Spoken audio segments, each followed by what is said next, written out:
All right, today we'll be talking about spotting red flags, contractor interview warning signs. Before you hire anyone, here are subtle and not so subtle warning signs most homeowners miss when interviewing kitchen contractors.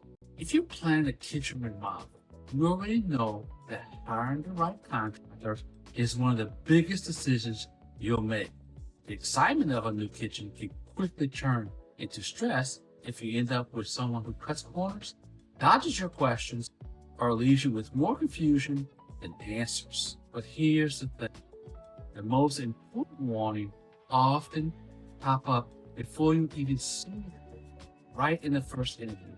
Let's start with three red flags that signal risk. Beyond the obvious stuff like, does this person give me a bad feeling?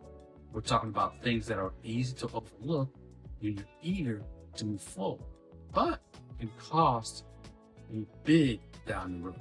First up, overly rushed. Timelines or pressure to sign quickly, pushing you to sign a contract on the spot, or glossing over the details of your project timeline. Pause. A qualified contractor should be walk you through a general timeline, highlighting not just how long the work will take, but the steps involved before the demo even starts. So if you hear things like, we can start next week, no problem, without any discussion, design, permits, or ordering, that's a red flag. Quick isn't always better.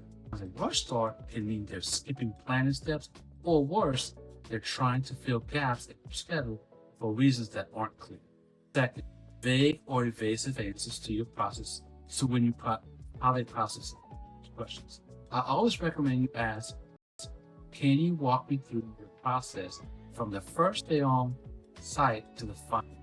If you get a lot of, don't worry, we handle everything, or it'll all be pretty standard without real detail, that's a warning sign. A contractor who's organized will lay out the steps: initial walkthrough, demo, rough-in, inspections, cabinetry, finishes, punch lists. They might even bring up things you haven't even thought of yet, like how they protect the rest of your home from dust, or how they communicate, dodging questions about who's actually doing your work. Not every contractor you interview is a person who swing a hammer in your home, and that can be fine, but you have to know who will be in your house day to day. Try asking, will you be on site daily, or do you use a dedicated project manager or a lead carpenter? And how do you handle communication?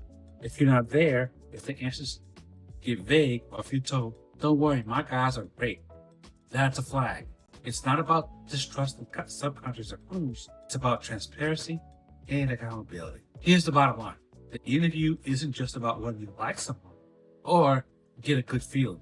It's your chance to gather real evidence about how they operate. The best way to do this, ask open-ended questions that make them explain, not just yes/no questions. For example, can you share an example of a recent kitchen project similar to mine and what challenges you came up with? How did you handle it? How do you communicate changes or delays during the project?